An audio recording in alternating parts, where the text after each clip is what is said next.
Good afternoon, everyone. A year in quarantine has definitely changed our spending habits, as our favorite brick and mortar food places and stores have closed for an indefinite amount of time. We've turned to online stores to buy necessities and satisfy our needs and for retail therapy. As we spend more time at home, our consumption of utilities has also gone up.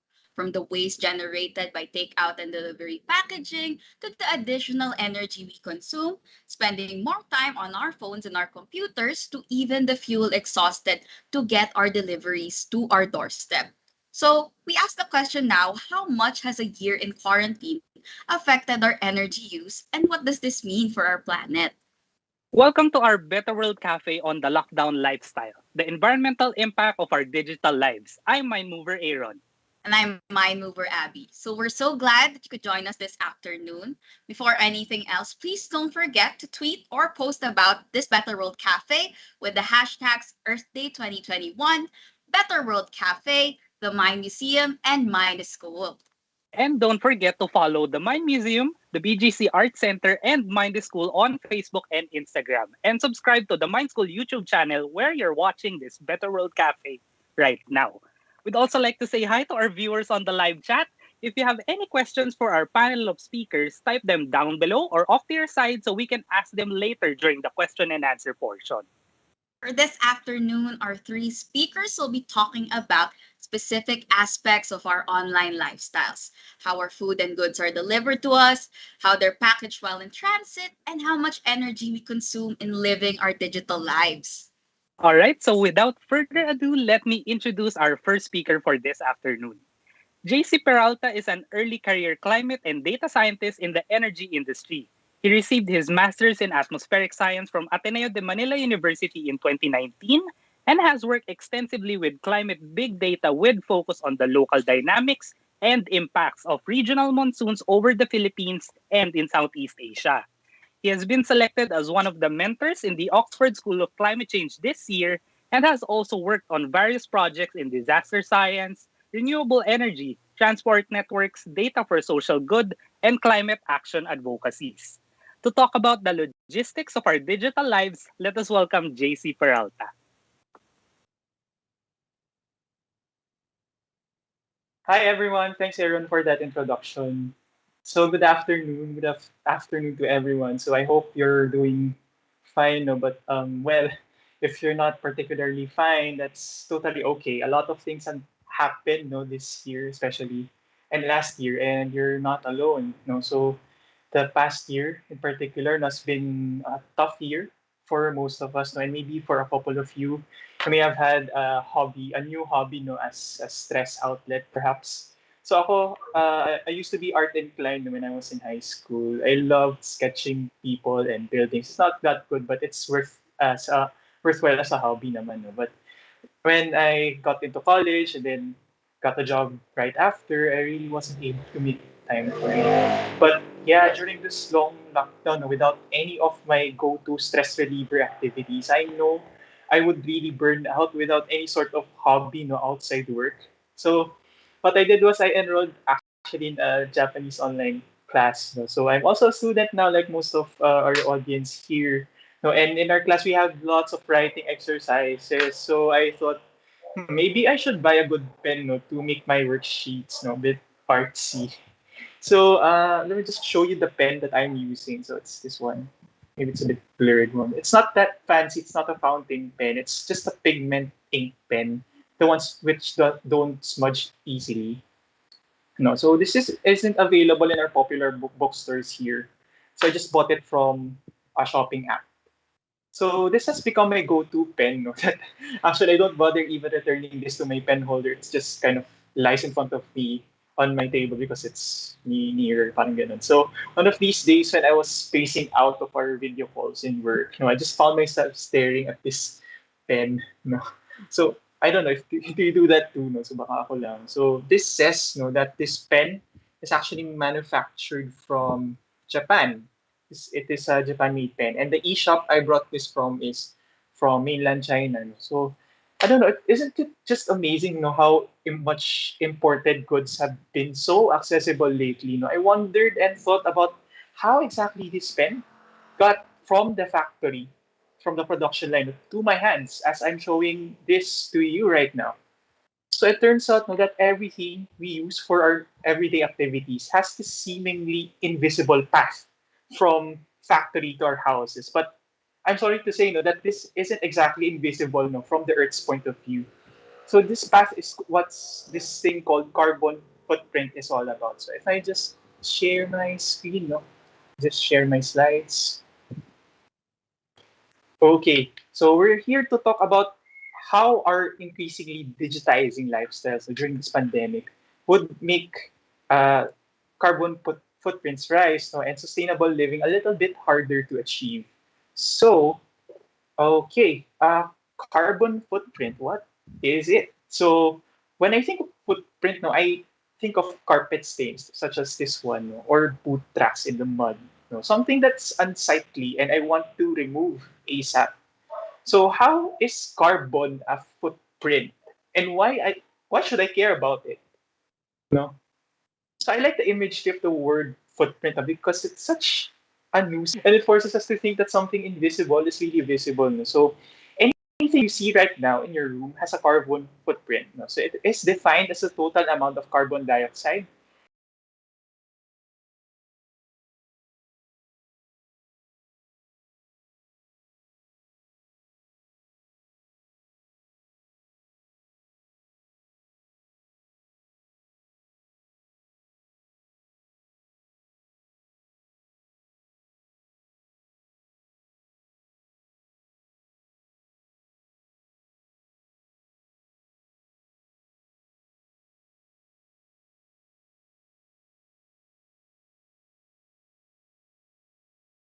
no?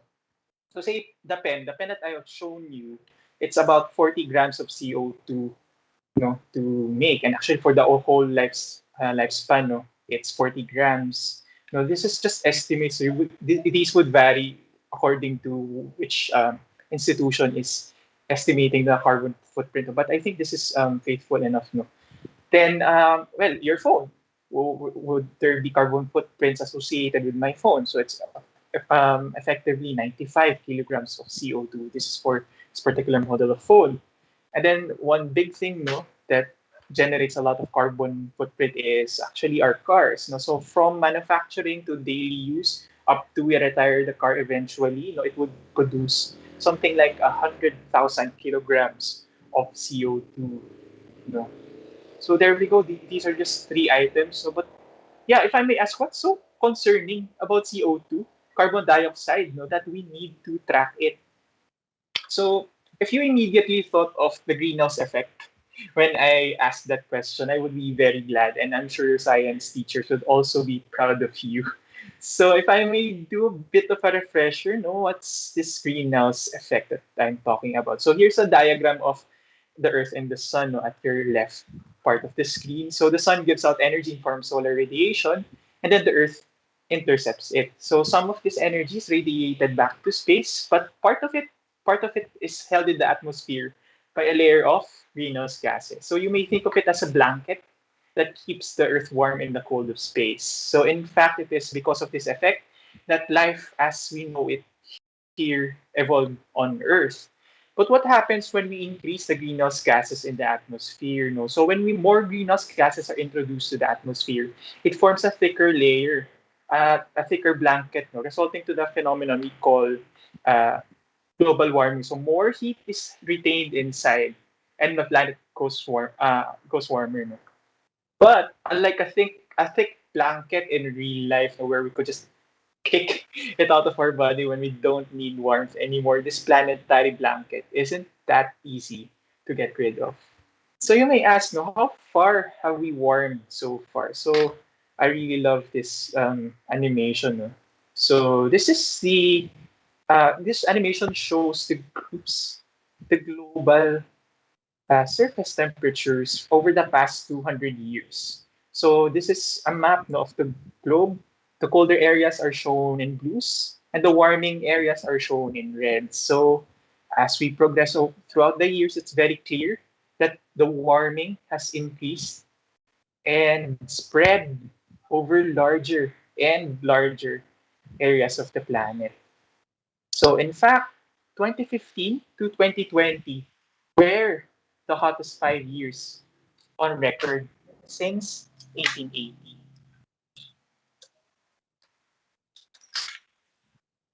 So, given this, no, what did we come up as a solution? It is a very concerning problem. No? So what they did was all of the nations that are concerned in the UN gathered in 2015 in Paris, France, and agreed to this particular goal. No? And the goal they arrived at was to limit global warming to well below 2 degrees Celsius. Well, preferably 1.5 degrees Celsius compared to like 1800s or the pre-industrial levels. All right. Hello. So I think we're experiencing a little bit of technical difficulty from JC's end. So while Yes. we're re-establishing our connection to JC, we'd like to take this opportunity to thank everyone who's already in our YouTube live stream. Don't forget to place your questions on the live chat so that we can ask our speakers later on during the program your questions. Okay. Yes. So while we're reestablishing Okay, so while we are re-establishing JC's connection, I'd like to take this opportunity to talk about one of the other programs of Bonifacio Art Foundation. Okay, so this is Mind the School Online. So Abby, what is Mind the School Online? Okay. So Mind is School Online is actually one of the projects that emerged during the lockdown. So it's actually a place where learning does not only exist, but can also flourish in two worlds, which includes the physical and the virtual. So your online subscription to connected learning through K to 12 aligned videos and resources is through Mind is School Online. So it's now actually on its second season, hosted by me, Abigail Napeñas, and of course, Aaron Espinosa. So we'd like to invite you to please join us, your resident biologists here at the Mind Museum, as you go on quests to learn about life and the environment. To know more about this season and also our first season, you can visit www.mindschoolph.org/subscribe to see our plan offers. Now, Aaron, I think we also have another project called MSC TV. Would you mind telling our viewers what it's about? Yes, we have another. Actually, Mind School is made up of two projects, Mind School Online and TV. But before we show you Mind School TV, I think we'd like to present to you the trailer of Mind School Online Season 2 about living things and the environment.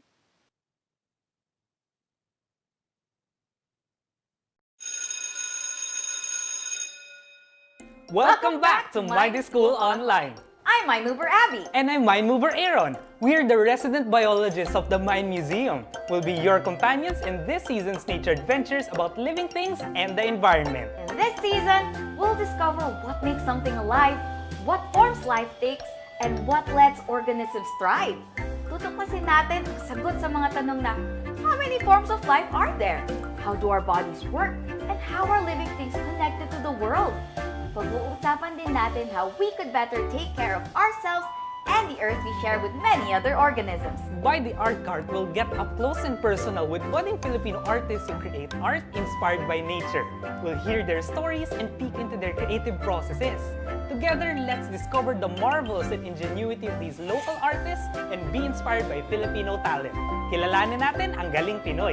Let us nurture your minds as we connect the life sciences And art inspired by nature. Kita-kits tayo dito sa Mind the School Online, where learning leads to a better normal.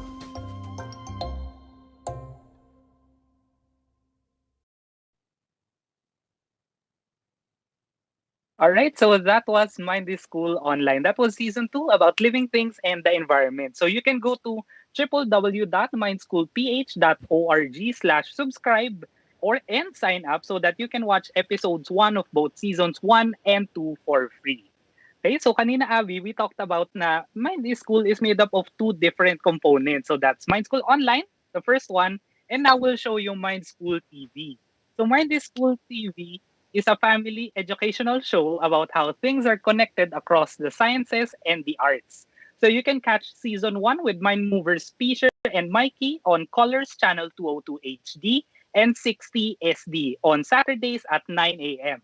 You can also catch them on Sundays at 10 a.m. at 1PH Channel 1.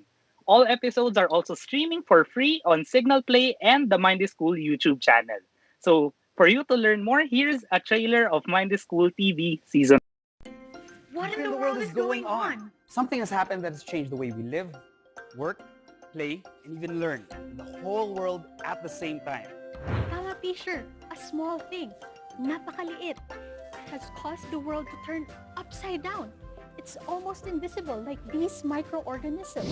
Ang programang ito ay nagsimula dahil sa pandemic para sabay-sabay tayong lahat malinawan tungkol sa koneksyon ng maraming mga bagay sa ating buhay.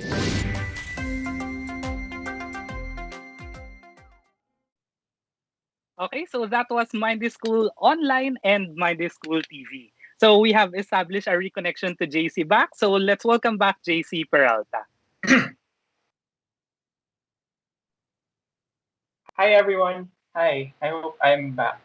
So hello. So when I say like before I got cut off. So yeah, the Paris Agreement is our two best tool to mitigate global warming, and the target that we have set for it is 1.5 degrees. So for those of you who are curious, one of the questions is it's just 1.5 degrees Celsius. I mean, we boil water up to 100 degrees Celsius when we make coffee, right?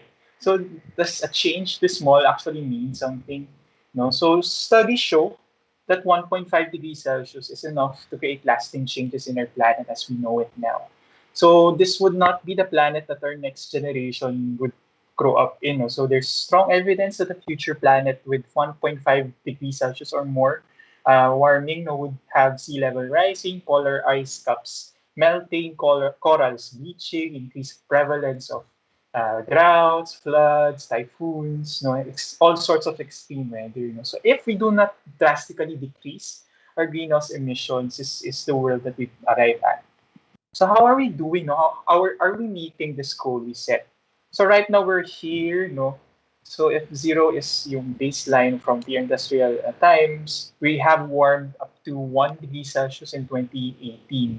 So the goal is here, 1.5 degrees Celsius, right? Well, with the way we're doing right now, we are on track to miss that goal by actually double the amount, 3 degrees Celsius by 2100. So if we just factor in all the efforts from the governments, it reduces it to about zero point 0.2 degrees, 2.8 degrees Celsius warming, which is still very far from the 1.5 degrees Celsius target. But wait, with our lives essentially held back during the lockdowns, would have that have an impact? No, I'm sure some of you have seen news about tourist places turned into ghost towns and the world healing, quote unquote. No, so did our brief pause due to the pandemic affect the current trends in the emissions? So the quick answer is yes, yes, it did drop. No.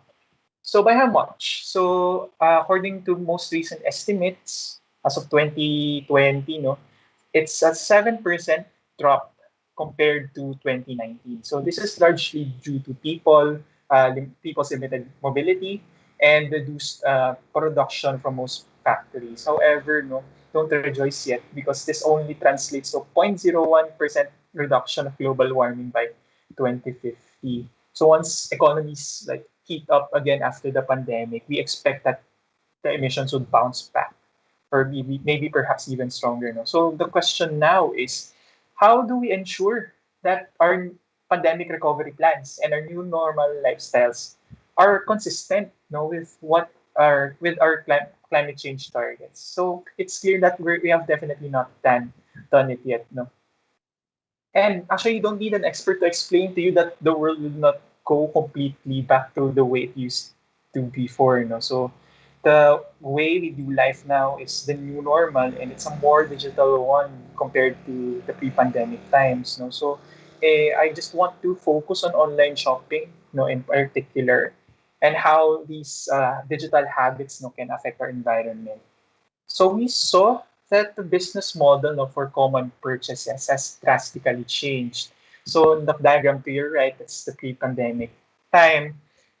We saw that we go to physical stores less, because ordering through apps is more convenient. So before, the warehouse distributes goods to a few stores, and those stores would distribute the goods to people that are near them.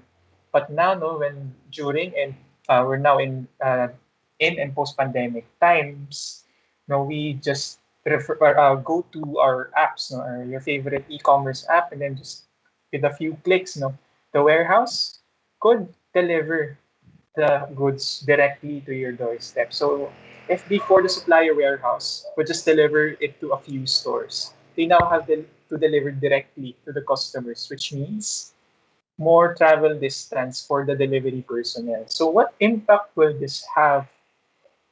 So again, we're tracing the carbon footprint of these additional distances. No? So this graph shows the carbon dioxide per ton transported per kilometers rather of the most common delivery methods. So we have sea, rail, diesel trucks, and air freight. So according to this graph, no, the least polluting means of transport is actually sea transport because they carry a lot of goods in one go. But that does not actually mean that the carbon dioxide produced by these sea trips is less because it's actually large. But in terms of per ton of goods transported per kilometers, they're the least polluting. No?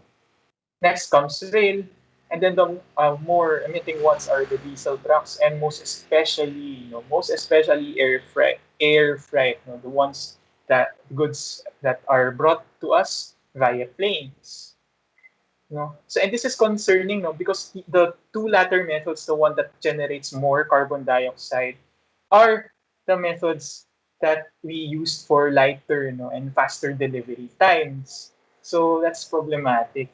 No, so and with the boom, no, of e-commerce, no, as I'll show you in these three sets of numbers, no, e-commerce, no, would definitely experience this growth in the next years. So in terms of customers, no, we expect 2.1 billion more people buying goods online by 2021. In terms of products, no, this is just for groceries, but I assume this is about a similar set of growth numbers for other kinds of products. No, it's a 10% growth per annum. And then the delivery needs, no, we this report, no, estimates that we need around additional 10% per annum to just accommodate those needs for instant deliveries, no.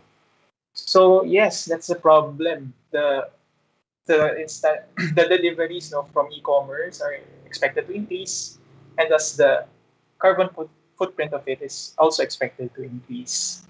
So that's the problem, no? So the question for us is how? How can we reduce the carbon footprint, no, from our digital lifestyles? So, well, unfortunately, no, there are techs being currently um, invented and actually deployed like right now. So we are having startups, no, of renewable powered ships. Those ships that are fueled not by fossil fuels, not by diesel, but by wind, by solar panels, by nuclear energy for some. So this would drastically decrease. No, ships are the least polluting, and this would further decrease their carbon footprint.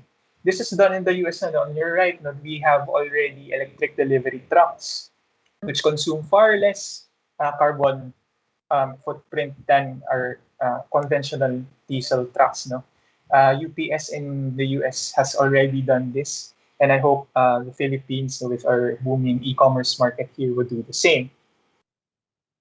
But that's for the industry side. No, what could we do as customers, as individuals, to help? So I've got here just two suggestions. No, so I don't know if this is already implemented in our in our e-commerce apps. No? So in Amazon at least, they have this green shipping option. So what's the green shipping option? So this is a slightly slower delivery speed, like a day or 2 days behind the fastest delivery option. It is designed to give more time to the sorting centers to cluster orders together and send out the densely packed vehicles. No, so they save on fuel, they save on like operation costs, on driver salaries, and of course, our carbon emissions. So if we eventually have this in the Philippines, no, and if you don't really need the product like right now, it's not an emergency or something, please pick the slower option because it is more climate friendly. Then lastly, no, it would also help if we could just pick up the items pickup point, like convenience stores. So most of the apps already offer this. So it saves the emissions from the last mile delivery from usually motorcycles or other vehicles to your homes. So yeah, I think it's a convenient method. Also, say the convenience store is just near the grocery. So if you come to buy groceries, you could just pick up your goods, not the nearest convenience store, then you're off. You go back to your home. No? So also this way, your parents couldn't police and lecture you to stop buying things if you just get them from the convenience store. But yeah, don't buy much stuff. So there, I guess that's the time I have. No? So I hope you would be able to apply these two simple tips. And yeah, pretty exciting talks after me. So or on energy in the packaging. So I'm also very excited to hear about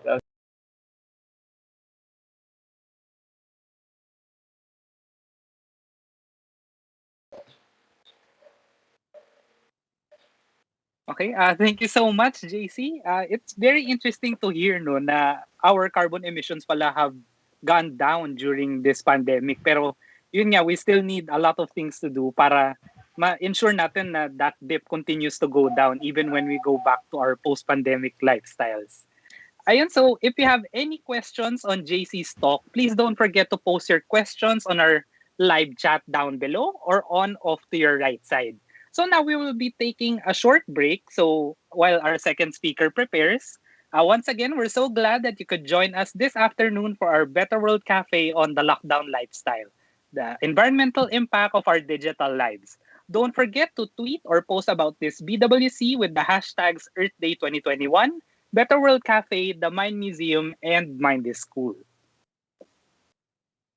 So please don't forget to follow the Mind School, BGC Art Center Mind School on Facebook, Instagram, and subscribe to the Mind School YouTube channel. We'd also like to say hi to our viewers on YouTube here at the live chat. Hello, guys. Please put in your questions in our live chat. And if you have any more comments or insights that you'd like to tell us or share with us, please don't hesitate to put them on the chat as well. So we'll be taking a short break before we proceed with our next speaker.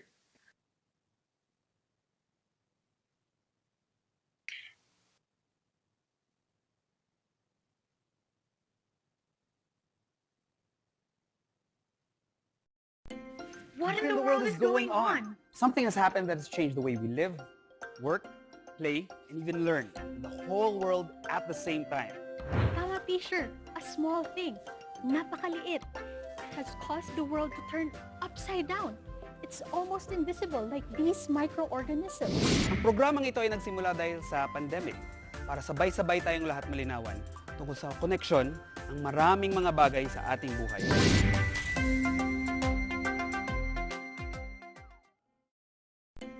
What in the world? Welcome back to Mind School Online. I'm Mind Mover Abby. And I'm Mind Mover Aaron. We're the resident biologists of the Mind Museum. We'll be your companions in this season's nature adventures about living things and the environment. In this season, we'll discover what makes something alive, what forms life takes, and what lets organisms thrive. Tutuklasin natin ang sagot sa mga tanong na, how many forms of life are there? How do our bodies work? And how are living things connected to the world? Pag-uusapan din natin how we could better take care of ourselves and the earth we share with many other organisms. By the art cart, we'll get up close and personal with budding Filipino artists who create art inspired by nature. We'll hear their stories and peek into their creative processes. Together, let's discover the marvels and ingenuity of these local artists and be inspired by Filipino talent. Kilalanin natin ang galing Pinoy. Let us nurture your minds as we connect the life sciences And art inspired by nature. Kita-kits tayo dito sa Mind School Online. where learning leads to a better normal. All right, so welcome back.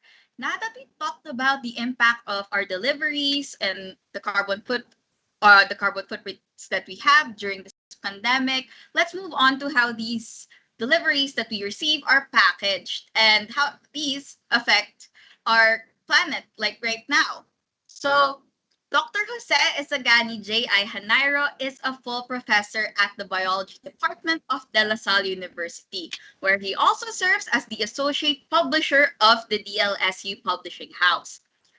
Dr. J.I. received his BS Biochemistry, cum laude, and MS Chemistry degrees from De La Salle University and his PhD in Chemical Science from Hokkaido University as a Japanese government scholar. His research interests revolve around green and sustainable chemistry, and in recognition of his environmental research and contributions, he was awarded the 2019 ASEAN Youth Eco-Champion Award given by the ASEAN Environment Ministers. Dr. J.I. will now be talking about the effects of the packaging waste we've accumulated from our deliveries. Hi, good afternoon, Hi, good everyone. afternoon, I'd like to everyone. thank the I'd like to organizers thank for the the organizers for opportunity the to present opportunity to my present thoughts, my my thoughts, ideas my ideas regarding the sustainability challenges sustainability emanating challenges from emanating online food from delivery online food services. delivery services. So the pandemic So has the been pandemic very has been difficult very for all of difficult us, for all of especially us, those in the especially those in the restaurant industry.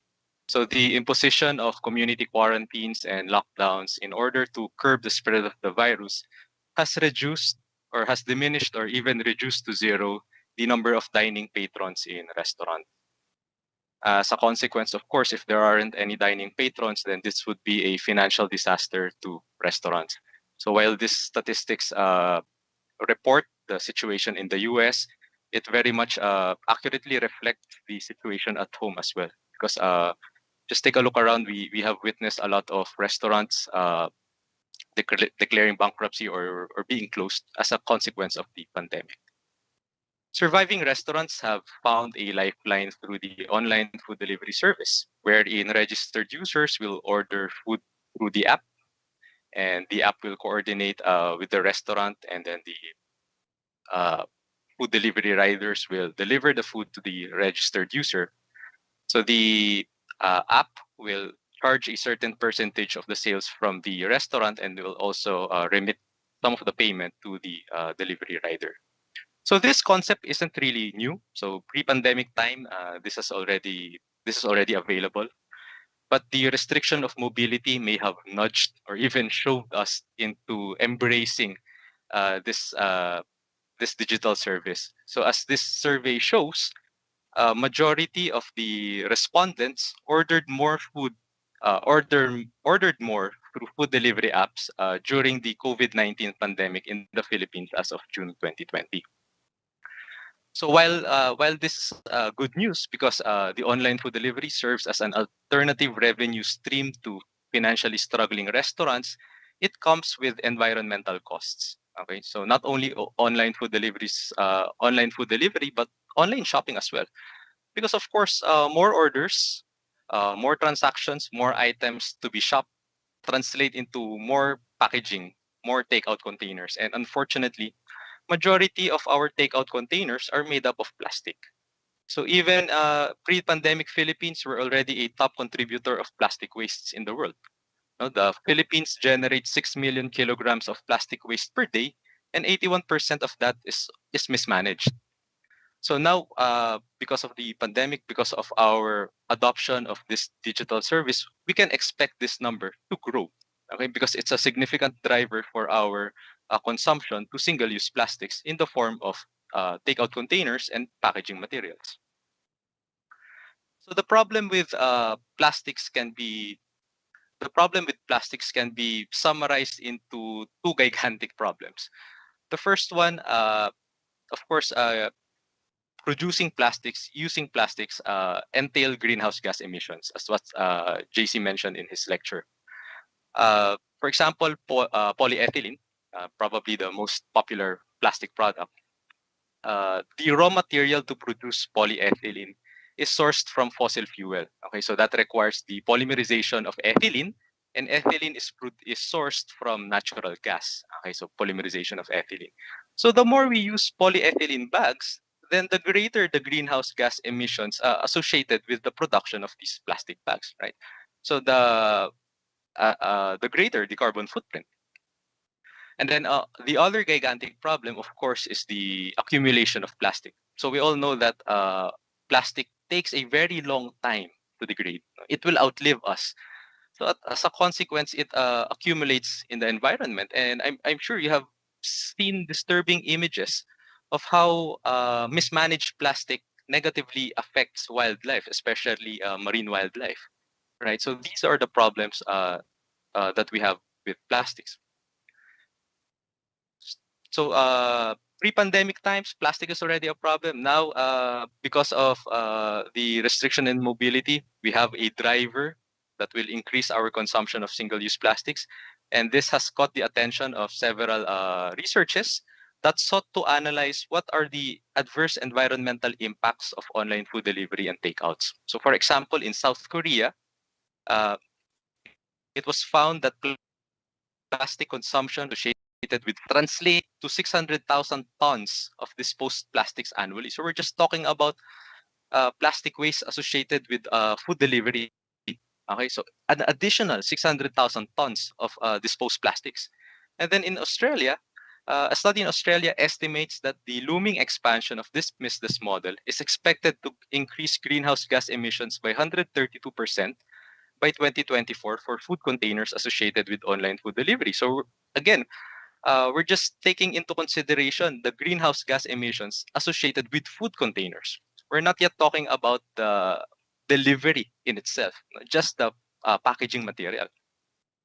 And finally, in the UK, the annual carbon footprint of disposable paper cups is 75 kilotons of carbon dioxide equivalent, which is comparable to the production of 11,500 cars. No, so the collective consumption in the UK of disposable paper cups, so the carbon footprint is similar to the production of 11,500 cars. So we must act with urgency. No? So we must address this growing concern because this type of service is here to stay. So even if the pandemic has been managed already, we can be certain that online shopping, online delivery will be here to stay. And this is as evidenced by this recent survey conducted in Korea, where in an overwhelming majority declared that they will keep using food delivery apps as often after social distancing measures were lifted due to COVID-19. And a similar sentiment was also observed in Hong Kong. So again, this type of service is here to stay. So what can we do? So again, we must act with urgency. So please allow me to share with you some of the initiatives that we do in my laboratory. So for example, we found a way to upcycle disposable paper cups or used paper cups. So we found a way to convert them into pipette tips. Okay, so this we already filed a patent for this one. So pipette tips. So this is what you attach at the end of pipette, a scientific tool that you use to transfer small amount of liquids. And this disposable and this paper pipette tips, the performance is just as good as the standard polypropylene pipette tips. And then we also extensively study the nanostructure of biological surfaces, in particular the surfaces of leaves, because we want to study the way it interacts with water. So our end goal is to extract these natural patterns and to be able to apply them for the production of sustainable packaging materials. So for example, these are electron micrographs of the surface of the leaf surface of Attis, and this is the Tillandsia plant. But of course, these the things we do in the lab may take some time to be translated into something tangible, into something impactful. And as I've mentioned, we must act with urgency. So in my latest study, in my latest paper, I outlined several proposals that we can take.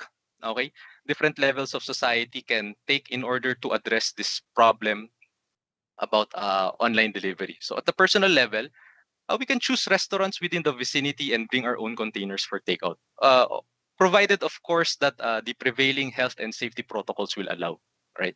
Because in my opinion, the a significant way we can address plastic waste is to first reduce the amount of plastic that we use. Okay, we cannot really rely on recycling anymore because it cannot keep up with the amount of waste that we generate. So the best way to, or the best thing to do is just try to reduce the amount of waste that we generate. And the next one is to take into consideration the type of packaging material the restaurant or the online seller use. So factor that in whenever you're selecting a restaurant or a shop. So for example, recently I ordered food and my food came in a styro container. So even though the food was good, it was great, I never ordered from that restaurant again. And then for restaurants, they can increase the options for takeout containers and packaging to include sustainable materials. So I know this might be difficult because, as I've mentioned, most restaurants are financially struggling. But if, for example, they can just offer more options and pass the cost to the customer. And if the customer is willing, so for example, there's an environmentally conscious customer who does not mind to pay an extra in exchange for using sustainable packaging materials, and that would be great. So uh, that would be one less plastic, uh, mismanaged plastic. Although I must emphasize at this point that we often hear the term bioplastics. Okay, so not all bioplastics are biodegradable. Okay, but of course there are advantages in using bioplastics. So for example, Coca-Cola, they introduced the plant bottle. So this is the same PET bottle. Okay, so chemically it's still the same PET bottle, but the difference is the raw materials to produce this bottle were not taken from fossil fuels. So instead, they were taken from the fermentation of crops. So this addresses the carbon footprint of the plastic. But still, since it's still the same PET bottle, uh, the problem on plastic accumulation remains. Okay, so bioplastics, they are not a silver bullet. They are not the panacea for our problem.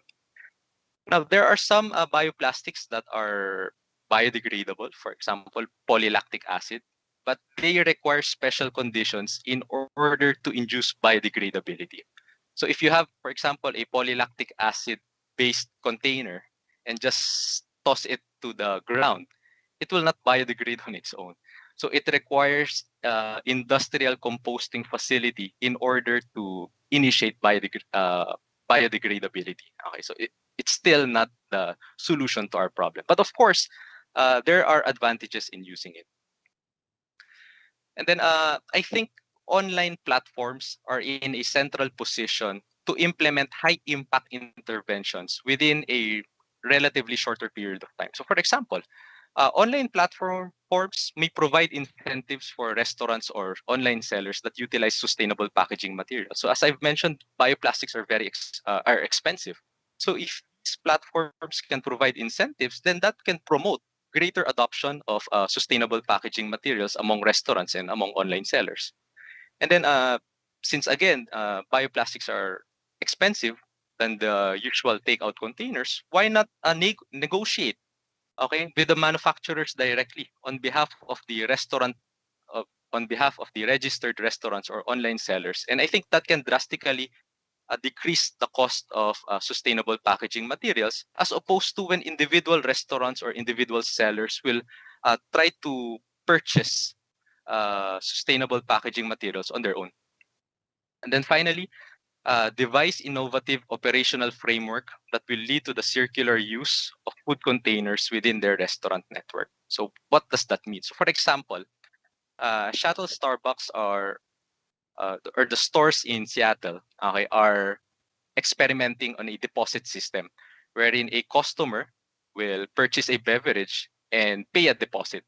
So when the beverage has been consumed, the customer returns the cup, and the customer will be able to retrieve the deposit back. And as an incentive, the customer will receive 10 additional stars. Okay. So this is the type of operational framework that we need to embrace, promoting reuse, okay, promoting a circular economy. Because if we continue with the linear consumption pattern, wherein after we use, we throw it away, then that will really aggravate our problem with plastic management. So even if this doesn't succeed, so it's still a step forward, since a large company is now exploring how to reuse cups, right? So for the government, the environment may take a back seat in the government's agenda, since it may be preoccupied in managing the health aspect of the pandemic. But should the government take take a serious look about our pandemic-related plastic problem, I think investing in more recycling facilities will have a high impact, although its time horizon can be could be a bit long term. And then also, I think it's important that we review the relevance and ability of existing laws to respond to the dynamic nature of plastic waste management. So what do I mean by this? For example, uh, the Clean Air Act, which was enacted in 1991, prohibits incineration. So I'm not advocating for incineration. But since this law is, it's enacted in 1999, a lot of things have already happened. There are now newer technologies that can provide cleaner incineration.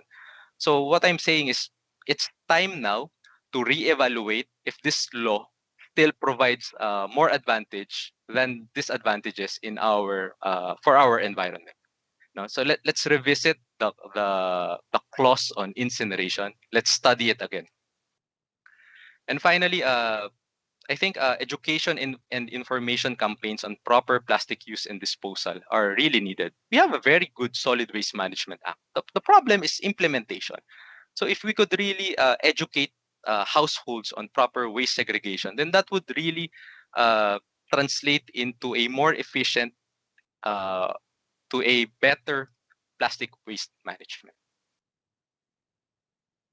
Okay, so I would like to leave with some keywords as my takeaway. So first, informed decisions. Let's not be swayed by marketing, marketing, and also let's be more sensible and reasonable with the way we make decisions. Right?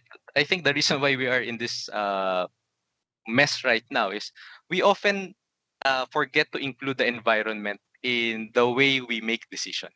Right? So, for example, uh, for online uh, for online deliveries, I see a lot of people asking the seller to wrap their items in bubble wrap, even if it's a non-fragile item.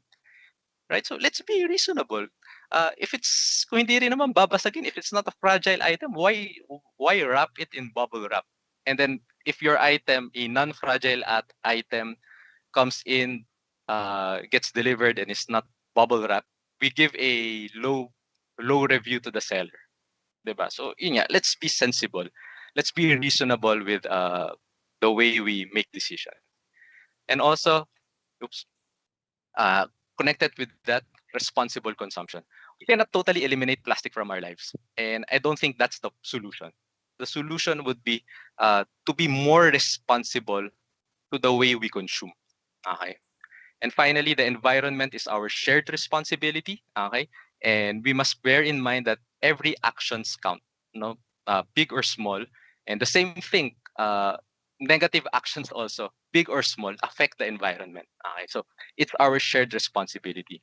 And finally, accountability. I think it's time that we encourage greater accountability from online platforms in the guise of extended producer responsibility. So what do I mean by this? Even though they are not plastic producers, their business model catalyzes our increased consumption of single-use plastics. Therefore, we must encourage or we must ask greater accountability or we must ask more actions from them, greater contributions for solving our or for solving our plastic problem. Because their business model, as I've mentioned, it catalyzes greater use of plastic. Okay, so I think we should encourage greater.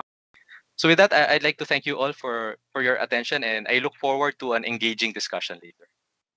Thank you. Thank you, Jay. I personally I had so many takeaways from your talk, and I'm particularly about the research that you're how some of the plants here can be used to create more sustainable packaging. And also, I think it's important, as Dr. J said, to make informed decisions and be more responsible consumers. And also, of course, we have the shared responsibility to take care of our planet and hold everyone accountable. So I'm sure you already have a lot of questions from the two talks that we've had because they're both very interesting and very insightful. So remember to please place your questions on the live chat so we can ask them during our Q&A session. So before our third speaker, let's have another intermission first. Let's take a short break before we head on with Mr. Altomonte. So Again, we're so glad that you could join us for this afternoon. Don't forget to tweet or post about this Better World Cafe with the hashtags Earth 2021, Better World Cafe, the Mind Museum, and Mind School. And don't forget to follow the Mind Museum, the BGC Art Center, and Mind School on Facebook and Instagram, and to subscribe to the Mind School YouTube channel. Okay? So before we take our short break, we'd like to share with you our extended birthday promo. So don't miss our birthday promo extended until April 30 only. Enjoy all three: What is Nature? Everything is the augmented reality book, and the two science wonder kits, The Earth Below and The Sky Above, for only 3,000 pesos. So that's a saving of 650 pesos. To get these products, you can visit www.minuschoolph.org/promos for more details. So when you purchase any of our products, you're actually supporting our foundation's bigger mission of championing science and art learning for a better world to as many families, including kids and students who don't actually have access to online learning. Okay, so now we will be taking our short break.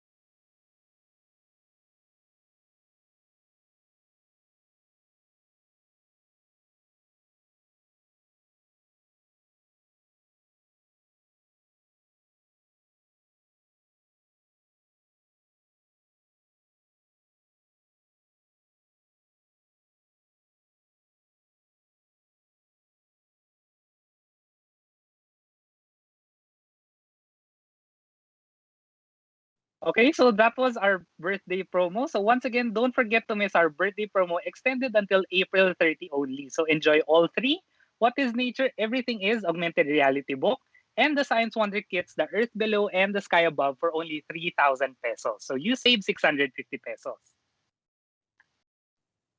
All right.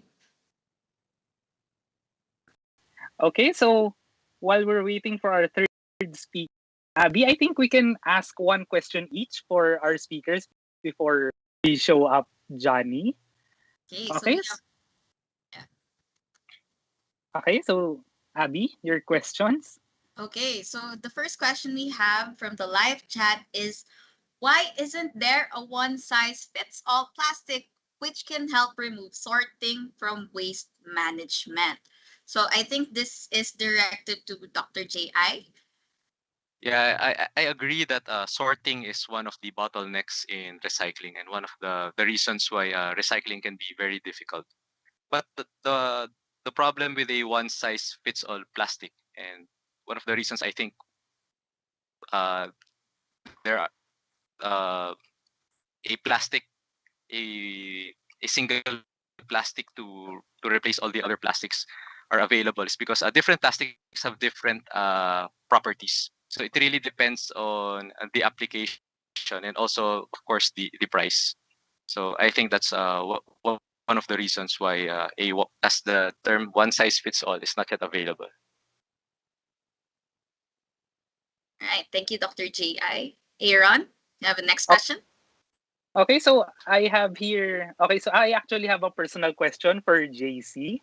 Okay, so JC, we hear the terms often carbon neutral, carbon negative kapag pinag-uusapan yung environmental impact of certain things like yung Yes. transport. So that's why electric vehicles are being used more, 'di ba? Kasi they're seen as more environmentally friendly. Pero my question is, are those measures really having a positive impact on the carbon amount of carbon in the environment? Hmm.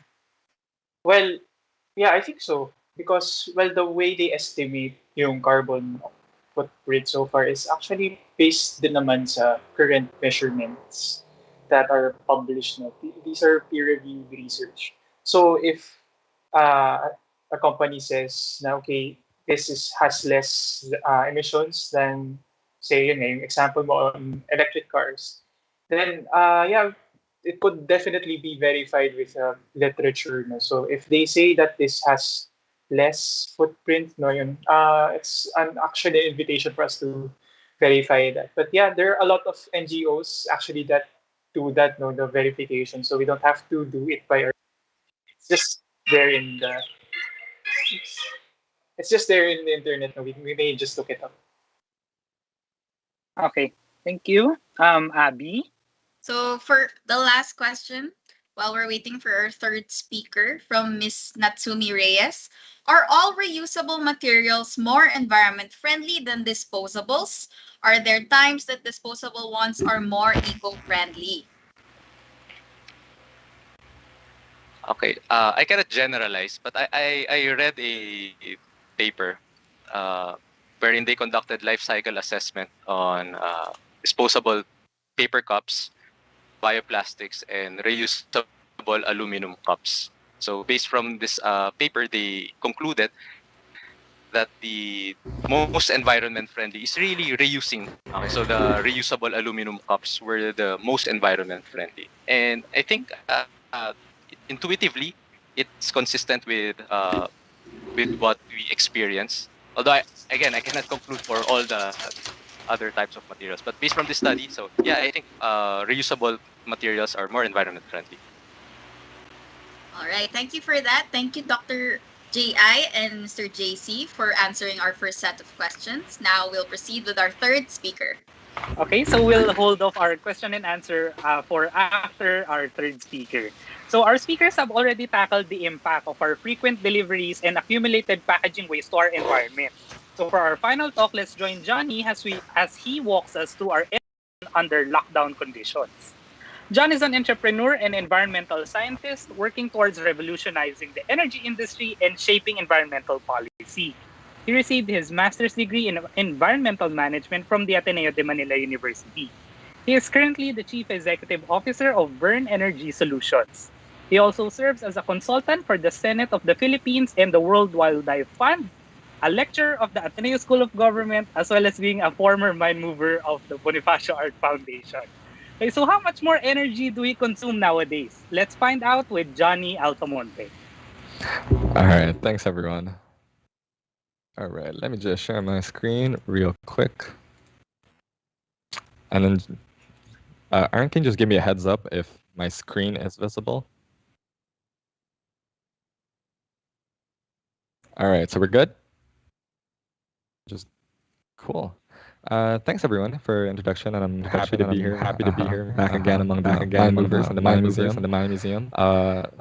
So yeah, we're gonna talk about our additional energy consumption at home. Now, before we talk about how much we're consuming at home, let's zoom out a little bit and let's look at energy in general. How much energy we're using as a country because of the lockdown. So this was last year in 2020. And pre-ECQ, which is the column on the left, and during ECQ, which is the column on the right. And obviously, we don't need to look too much into the numbers, but it's obvious that there was a very significant decrease in energy, right? So this shows data from last year's ECQ, and it's our generation mix for the whole country, which obviously took a hit. When we look at this year, we don't have the data just yet because we're still in the middle of MECQ, I think it is now that we're in. But it's very likely that sort of a similar decrease in energy nationally will also be seen, right? But note that this is electricity usage, and if we look at emissions also, we see that a lot of the emissions and a lot of the energy usage in cities come from two main sources, buildings and transportation. And since everybody's moved away from buildings, we're no longer allowed in most commercial buildings and malls or in our workspaces, we've moved towards our home. We've seen this is sort of a result, this is sort of what has resulted in this very large decrease in energy as a whole. So as the patterns of our lives in general have shifted because of COVID-19, our energy profiles are also shifting, right? So while electricity demand has decreased overall, let's now take a look at how that looks like at the residential sector in our own homes. We've moved away from the cities, we've moved away from buildings, and how has that affected our energy usage at home?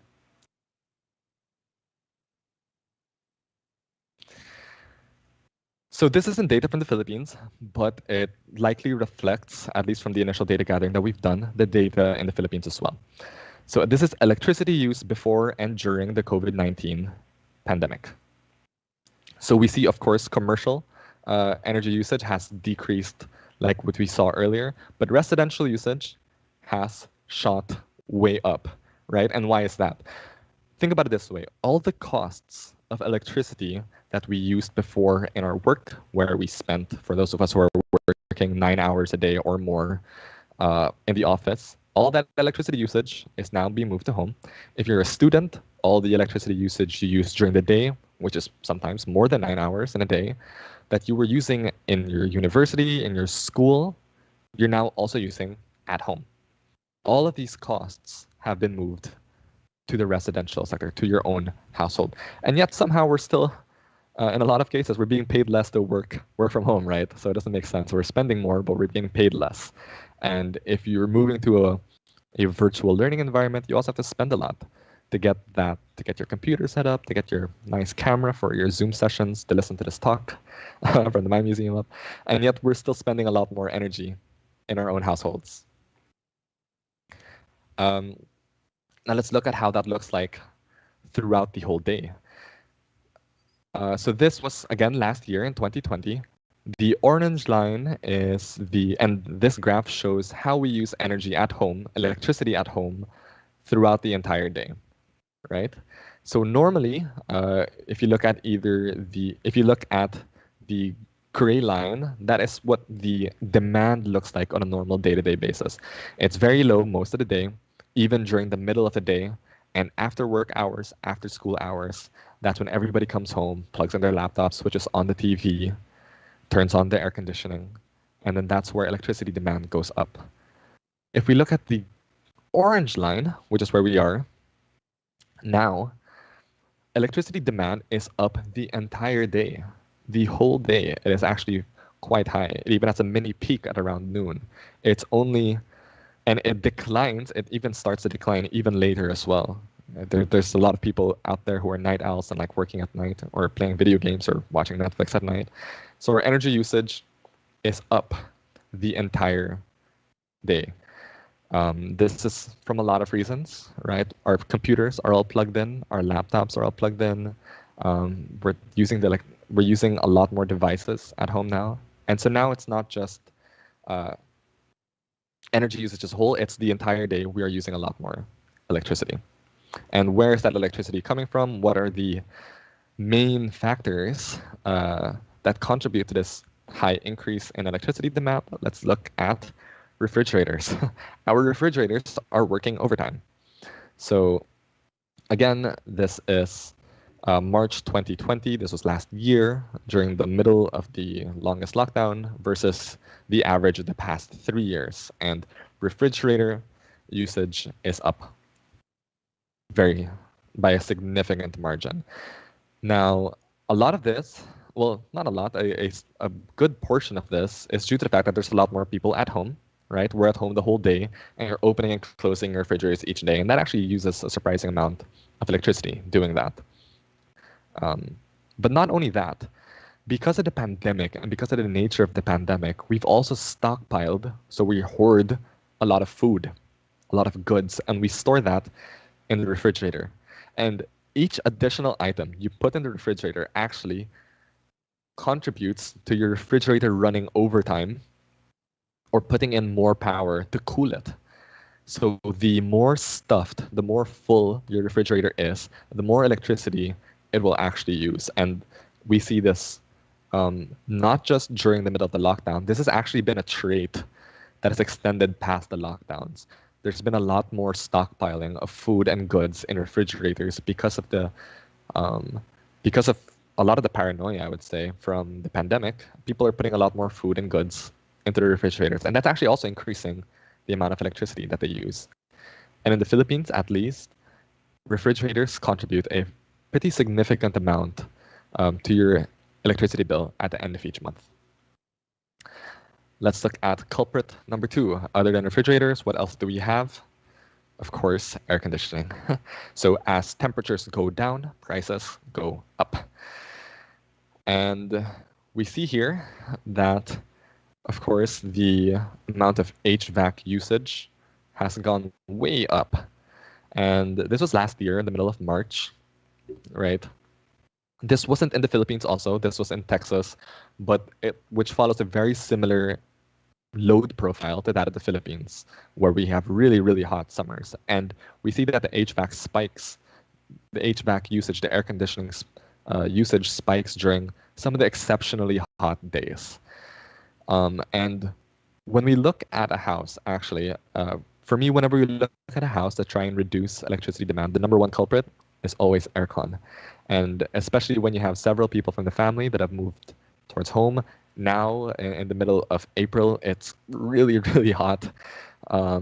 And I'm sure a lot of you listening and probably have your ACs turned on. I'm not trying to guilt trip you, but I mean, that's just one of the things that has contributed to electricity bills going up every month. We use a lot more aircon. And the same thing applies. Remember what I said earlier about the refrigerator? The more things are inside, the more it has to cool. The same with an air conditioner. The hotter it is, the harder the air conditioner has to work to get it to a cool temperature. So as the days are getting hotter, especially in the summer, we're using a lot more power to cool the areas that we're in. And most of them in these two particularly, refrigerators and air conditioning, are some of the biggest issues that we have that are really driving up our electricity bills at the end of each month. Especially last year, I'm pretty sure everybody remembers a lot of the issues people had with receiving a really, really high bill I can't remember whether it was the end of April or the end of May, and most people were shocked. Some people had bills that were 3 times as high, 4 times as high. And that happens quite a significant amount, right? Especially for larger families. Like my own, personally, we have several people coming in. We're 5 kids who are living in the same household, and each of us used to spend the majority of our days outside, right? Consuming our electricity usage for each day in work or in school. And now that all has shifted to the household. So that's one computer or laptop typically per person plugged in almost the entire day. When your people are streaming, playing video games, we're on Zoom calls, we're doing work, and that's generating a lot of electricity usage. If you're all in separate rooms, that might be a separate air conditioner on for each room. Since everybody's eating most of their meals at home, now we have to put a lot more food into our refrigerators, and that's making our refrigerators kick into overtime. Our washing machines are another big factor of how much electricity we use. The more clothes we now have to wash because everybody's at home every day, the more the washing machine needs to be used, and that also contributes to a lot more electricity usage. And mostly for everybody involved, this has really, really skyrocketed a lot of our electricity demand at home. So we are still in a community quarantine. It doesn't look like we're moving out of the new normal anytime soon. A lot of us have shifted, at least long-term or even medium-term, to work-from-home setups. What are some potential solutions? How do we solve, if this is what it's going to be like for the next couple of years, how do we solve a lot of these issues, right? A lot of these costs from living and working at home. Let's take a look at what perhaps an ideal solution might be like. Now, note that this is very idealized, right? And we don't actually need a lot of heat pumps or water heaters in the Philippines. It's already too hot, so we don't really need to worry about heat. And this is very ideal. Of course, we don't really have electric vehicles available in the Philippines yet. So that might be a good ways away from happening, maybe 3 years, maybe 5 years. But let's look at some of the other ways we can reduce our electricity usage at home and at the same time decarbonize our homes as well. And a lot of this has to do with one solution. We call it electrifying everything. A lot of the things we use in our homes, for example, like our gas stoves, for example, in our cars, a lot of them use fossil fuels. By shifting to electricity-based appliances, we actually have a lot of savings involved. Sure, our electricity bills may go up, but it's counterbalanced a little bit. Actually, it's counterbalanced very much by our gasoline prices, our gasoline expenditures going down. So another benefit of electrifying everything is being able to have smart appliances, right? Which is actually also something of an issue we have in the Philippines. In fact, a recent study showed that we were, I think, 94th out of 100 countries, of 100 cities around the world in terms of how smart of a city we are, which means we don't have smart devices like Alexa, right? We have to do things the good old-fashioned manual way, flicking things on and off. And a lot of costs are because we run things very inefficiently. We have inefficient refrigerators. We don't use them efficiently, which is what I mentioned earlier. Even our air conditioners, a lot of them aren't efficient as well. A lot of us still use the old school styles of air conditioning, the ones without inverters. And those are very, very power hungry. They use up a lot of power. So by switching to more electric appliances, to smarter electric appliances, to more efficient electric appliances, we can actually reduce a lot of the electricity usage we have at home. I think now that we're really moving at home, we can take a look at the things that really use a lot of energy and really find ways to reduce how much we use them. So again, by buying smarter or more efficient products. Another easy way is rooftop solar, right? Electricity is expensive if you buy it from your distribution utility, whoever that may be. The cheaper way, you can get electricity from the sun. It's actually cheaper now to put in solar panels. They provide the cheapest electricity in the history of the world, right? Now, there is one major barrier to all of this that is nice, energy efficient, smart, solar powered home, and that's it's expensive, right? And the reason it's expensive is because you're essentially paying for everything up front. The reason gas appliances are cheaper is because you're paying a lot of the cost of that appliance of its whole lifetime in fuel every month, every year. So your costs are spread out for 10 years. For electric appliances, you pay a lot of that costs up front. For solar, you're paying for your electricity usage for 25 years in one go, right? So imagine having to pay your electricity bill for the next 25 years all in one go. It's a lot of money. So there are some pretty significant barriers around this, and these are nothing to sneeze at. A lot of these can only be solved by access to finance. Some solar suppliers now have financing schemes which help, but government regulations really help with all of this, right? So this is really nice. This is really pretty. And for those of us who can afford it, it makes a lot of sense, and it will eventually translate to savings in the long run. But if you're just a regular person, a regular student at home, and obviously cost is a big concern, there's a lot you can do without having to spend a single centavo, right? If we're just smarter about how we use our refrigerators, we don't pack them fully, we keep them just like at a regular capacity of fullness. If we're smarter by how often we use our air conditioner, right? If we're smarter about another, I think one really good thing for families with a lot of kids is to not just leave your laptops plugged in the whole day. That's a lot of electricity that's being used by leaving your laptop plugged in the whole day, or leaving your computer plugged in the whole day. If you're off for an hour even, or 2 hours, or even longer, turn it off, right? You can save 5 to 10% of your electricity bill each month just by doing that. By turning off the lights, one of the easiest switches you can actually do if you want to spend a little money to making your house more energy efficient is swapping to LED lights, right? It's not expensive. It's not that expensive, but the savings you get every month are pretty high for the amount of money that you put in. So that's one of the easiest, lowest spending ways. And if you can, if you're thinking about replacing your gas stove anyway, you might as well try to replace it with an electric stove or an induction stove, because that will be better for your electricity bill in the long run, and also for society and for your health as well. We're burning less fossil fuels. And I think I'm over time, so I think we can stop there. And I'd be happy to take any questions if anybody has them.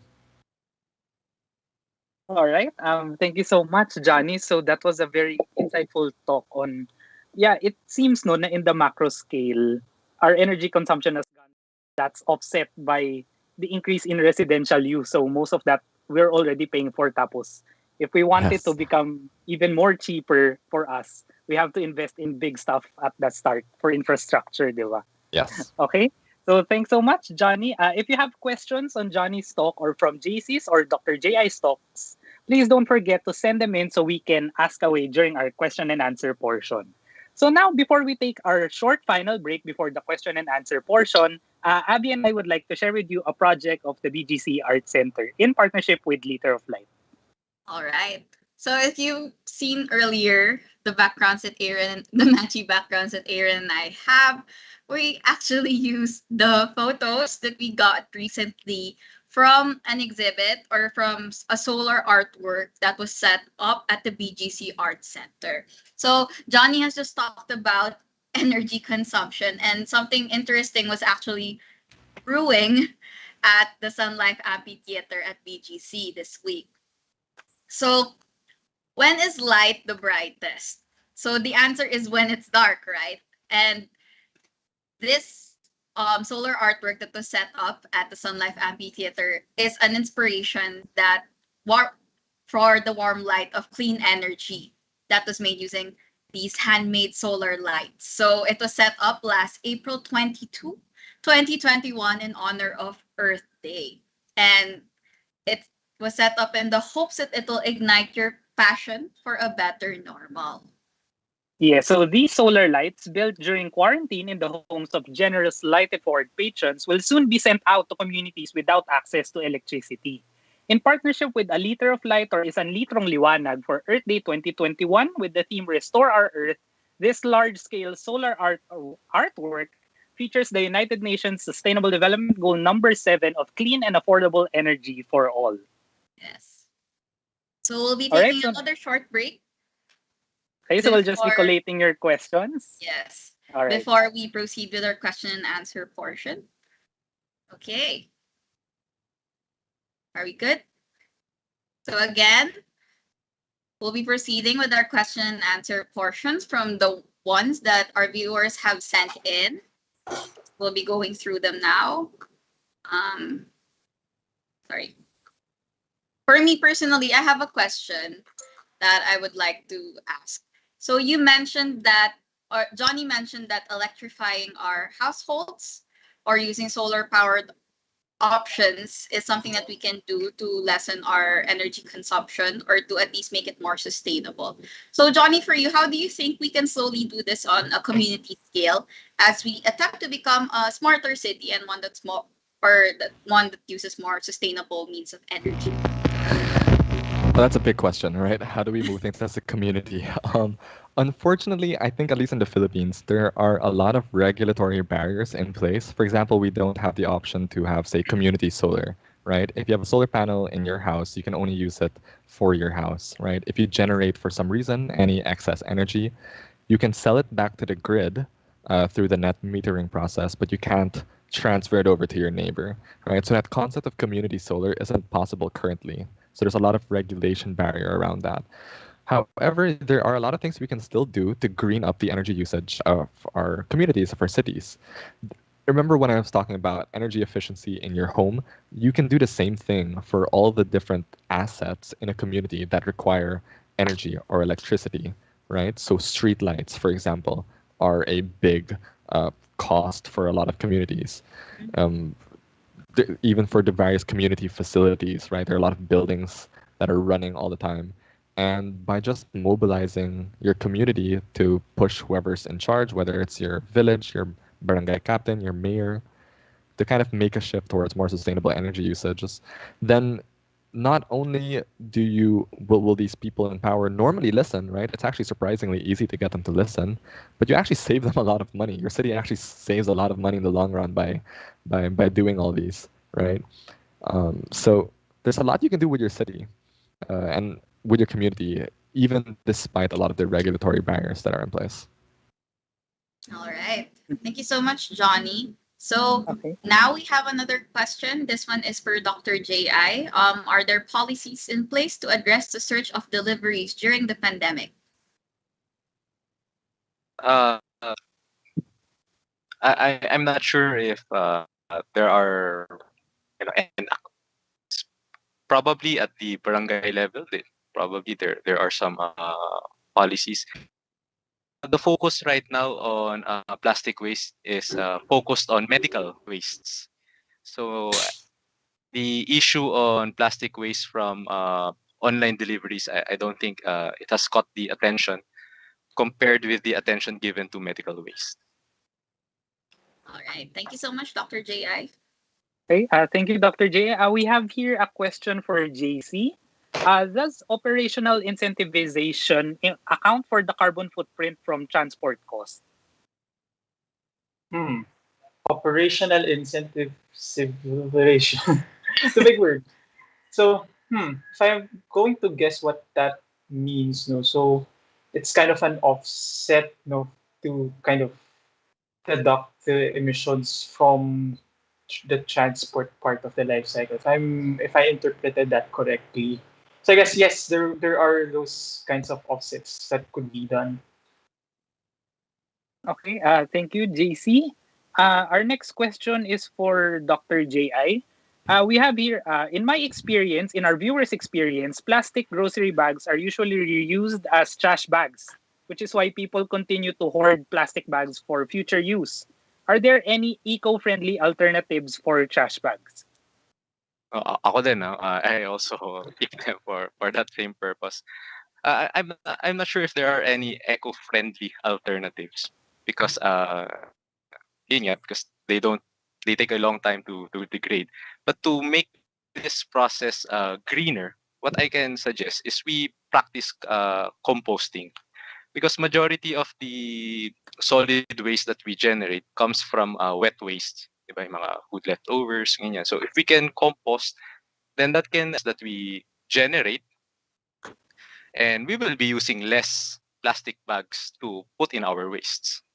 Right. So Okay, thank you. Hello, Dr. L. Sorry if I may just add to Dr. L's Yes, point. please. Um, I when I go to groceries, so sometimes they offer the boxes as alternatives to eco bags. I think that's also a good alternative, no?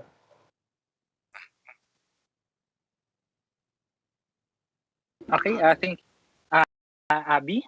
Our next question. So there was a question here now. Are cornstarch packaging materials and utensils a good alternative to plastic ones? well, if they are kasi medyo vague kung yung cornstarch, no? But I'm guessing that's a polylactic acid based material. So yeah, they are a good substitute for plastics from the carbon footprint perspective because again, since the raw materials are not sourced from fossil fuels or natural gas, so they entail a lower carbon footprint. But again, uh, we must not be overtaken by the branding na bioplastics, no, biodegradable. So again, if it's polylactic acid, yes, it's biodegradable, but it require industrial composting facilities in order to induce biodegradability. Okay, so we must always bear that in mind. Thank you, Dr. J.I. Aaron, you have a question? Okay. Yes, I have a question for Johnny, a personal question. So earlier you mentioned that one way for us to become more energy efficient is to move to electricity based appliances like burners and refrigerators, right? So my question is, how fast, if we have data, how fast is the Philippines changing from coal-based energy sources to renewables? Kasi it seems that we're just passing on the energy cost from our homes to the energy producers, right? Yes, yes, and that's a very important question, right? Because the answer is very slowly. The answer is very slowly. We are still primarily at this point. Our generation mix is coal dominant. It's fossil fuel dominant. Um, if you look at some of the headlines, for example, that have said solar and wind have grown 3 times or 4 times in the past 2 years, sure, but they still combined solar and wind combined for 0.3% of our generation mix. So it's still minuscule, if almost nothing. And this is kind of sad considering we were the first country in Southeast Asia to have a renewable energy act, right? We were the first country in Southeast Asia, and now we're one of the furthest behind in terms of renewable energy. So it's true that while shifting the burden, say, to our generation facilities, which are primarily coal, may seem counterintuitive from a sustainability perspective, long term, that momentum as renewable energy starts to inject or to grow in our generation mix, at least we've already solved part of the issue, where we've already begun to electrify things. Because if we're looking at the alternative, which is burning LPG, for example, in our gas stoves and gas homes, that's a very inefficient way to use energy. And in a lot of cases, actually, a lot of the renewable energy that we use in the Philippines is because of biomass, right? And that's biomass that's normally burned in a lot of rural homes. So it's sure technically it's renewable, but it comes at the expense of our forests, and it comes at the expense of the health of the people who are burning that biomass in their own homes, right? So the sooner we can start to electrify everything, the easier a transition is to renewable energy, the easier uh, the health effects of the Philippines grows as well, and development grows along with it. So I think while currently maybe it doesn't make the biggest net difference in terms of carbon emissions, it is still a very good first step, and it's still one we need to take. Okay, thank you so much, Johnny. We have here a question related to that. So, it's a policy question for JC. Are there or what are emerging initiatives in the policy realm to reach the 1.5-degree target set by the Paris Agreement?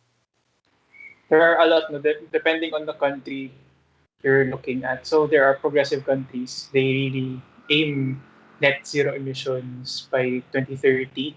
There are countries which are, on the other hand, hesitant to do anything. So these are the oil producing countries in the Middle East. But they also have plans to reduce, no, but not as aggressive.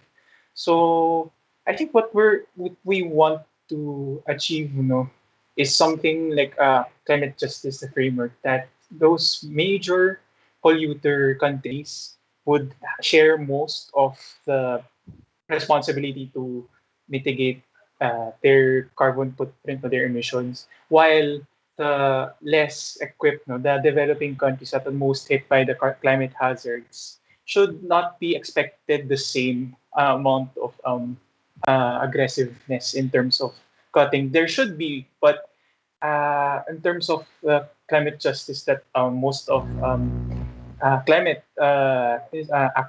activists are pushing, no, us, no, as climate vulnerable country, we should also be receiving aid from other countries to for able to us to adapt to the climate hazards that would arise in the coming decades, and also to help us curb our emissions.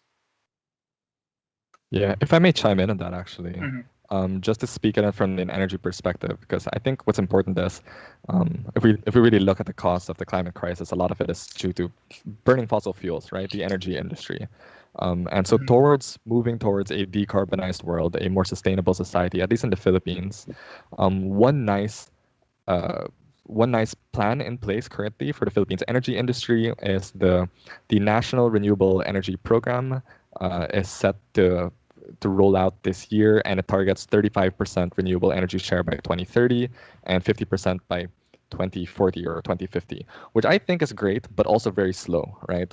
We can't wait too much till 2050 to get to halfway supplied by renewable energy. I think we need to be a little bit more ambitious, and I think the pathways towards decarbonization, towards a renewable energy-based society are there, and it's worked in a lot of cases, and it works especially well in the Philippines. We're literally 7,000 islands. We don't benefit from a giant central grid with giant coal power plants. Um, so at least there are plans, and the momentum is shifting. The Department of Energy has made it the priority to shift towards a sustainable, energy secure industry within the country. And it's nice to see that a lot of this has been pushed by the nationally determined contributions, by the Paris Agreement, and the like. So it's good to see there is some momentum, at least from the energy sector. Thank you so much for that, Johnny and JC. We have our last two questions here from the live chat. The first is, do you think manufacturing bioplastics and replacing conventional ones will solve the plastic pollution problem? Uh, I don't think bioplastics will be the silver bullet to our problem. And as I've mentioned, when we use bioplastics, there should be a corresponding investment in infrastructures such as the setting up of industrial composting facilities to really maximize the benefits that bioplastics will bring. Otherwise, if we dispose bioplastics improperly, they will just behave the same way as regular plastics. They won't decompose as immediately as they are intended to be. But of course, they from a greenhouse gas emission perspective, of course, they do lower down the carbon footprint of plastics. But then again, in the Philippines, I guess our main problem is accumulation, right? And also, uh, bioplastics are a bit expensive.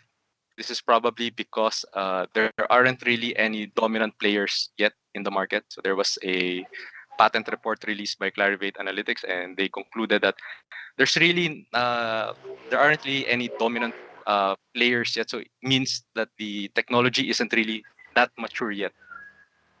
So I think these are the factors that will hinder the wider adoption of bioplastics.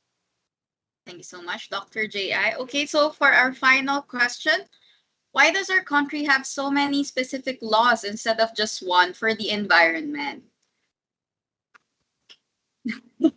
One thing that's actually interesting is, yeah, we do actually have a lot of laws, and a lot of them are actually great.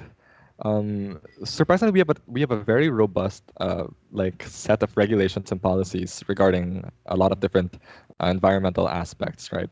But as is the case in the Philippines, a lot of the issues is with implementation. A lot of the mechanisms, a lot of the incentives outlined, and a lot of the laws aren't implemented well, if at all.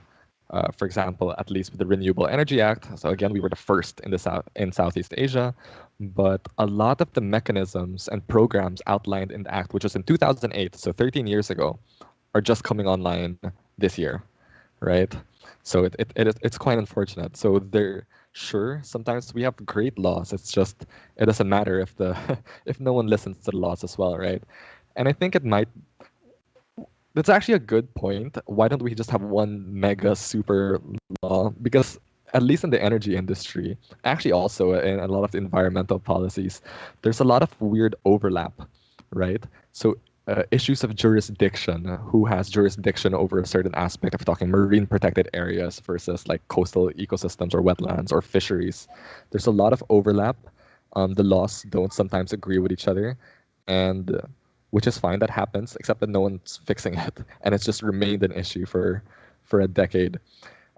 So that's an important question. Actually, I think a lot of our laws can be simplified, but I think a lot of them are great. They just need to be implemented better.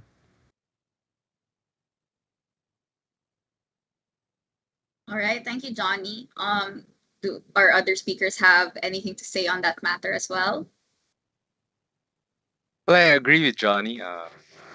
The main problem, I guess, is in the implementation. So, I mean, for example, for plastic waste management, we just really follow the law on the Solid Waste Management Act. We wouldn't have this big of a problem already. Right? If we just properly segregated, for example, our waste, then we wouldn't be generating as much waste as we are doing right now. Hello. About the one single super law that encompasses everything, I don't think it's achievable. I think the way they made it is in such a way that these laws are passed in the fastest way possible.